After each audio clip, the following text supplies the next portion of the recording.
مسئله دیگری که با اقتصادیات و با سیاست ربط دارد وکیلان محترم این مسئله کروپسی است.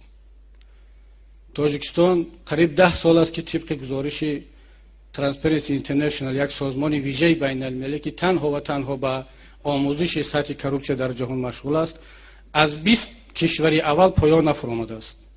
ما همیشه در گروه 20 نفره کشورهای از همه فساد زده هستیم. دو عامل اصلی پیدایش فساد هست: یکی غیر دموکراتی بودن کشور، دیگر اقتصاد ضعیف. شما برای خط کشورهای کروپسیونی نگاه کنید، از اول تا با آخر اکثرا کشورهای هستند که غیر دموکراتی هستند. شفافیت نیست. حکومت در نزد مردم گزارش دهنده نیست. مردم نمیداند که مال و پول دولت کجا می رود. مناسبت های بین کارخانه ها، بین وزارت ها شفاف نیست. نظارت پول و مال دولت در دست مردم یعنی در دست پارلمان نیست.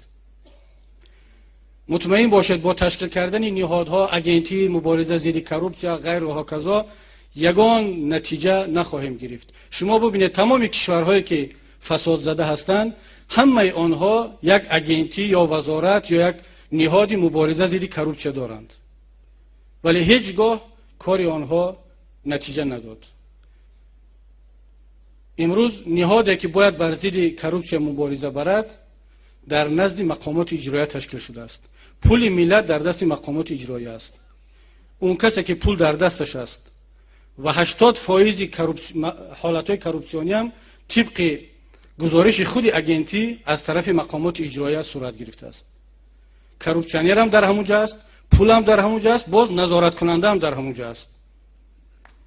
این چی نوع مبارزه بر کروپسی است؟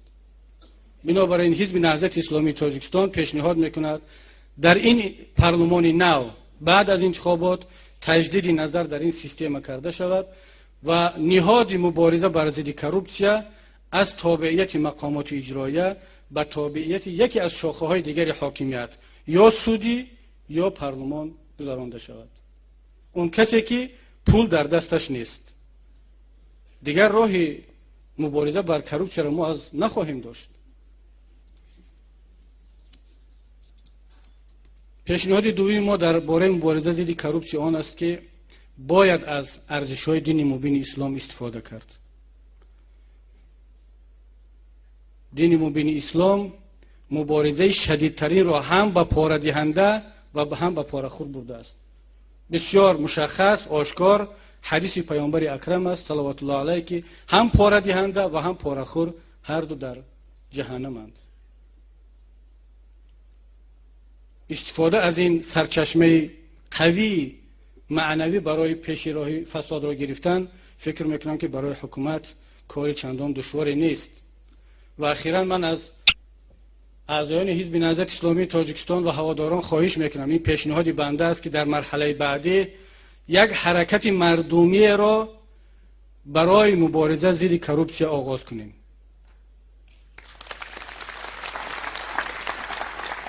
این حرکت را باید راهبریش را حزب نهضت بگیرد. با کدام راه؟ یگان تایما منصبدار دولتی نیستیم که پول امضا کنیم. پول دولت در اختیار یگان نفری ما نیست. یگان اعضای حزب ما در ساختار اجرایی دولتی کار نمیکند. یعنی ما از اون قسمتی که رشوه‌خوار هستند طبق حدیث پیامبر اکرم نیستیم.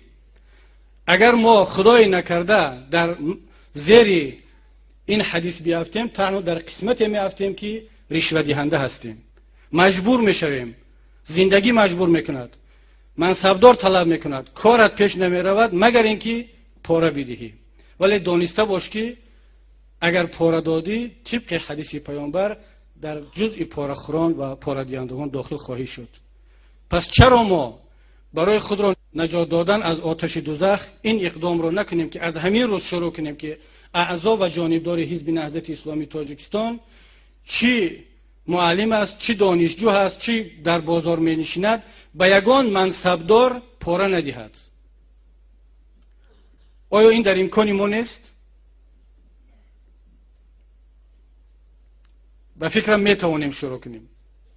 پس حزب نهضت اسلامی تاجیکستان با استفاده از این فرصت اعلان تأسیس یک حرکت مردمی مبارزه و مقاومت ضد کروپسیا را در تاجیکستان شروع میکند.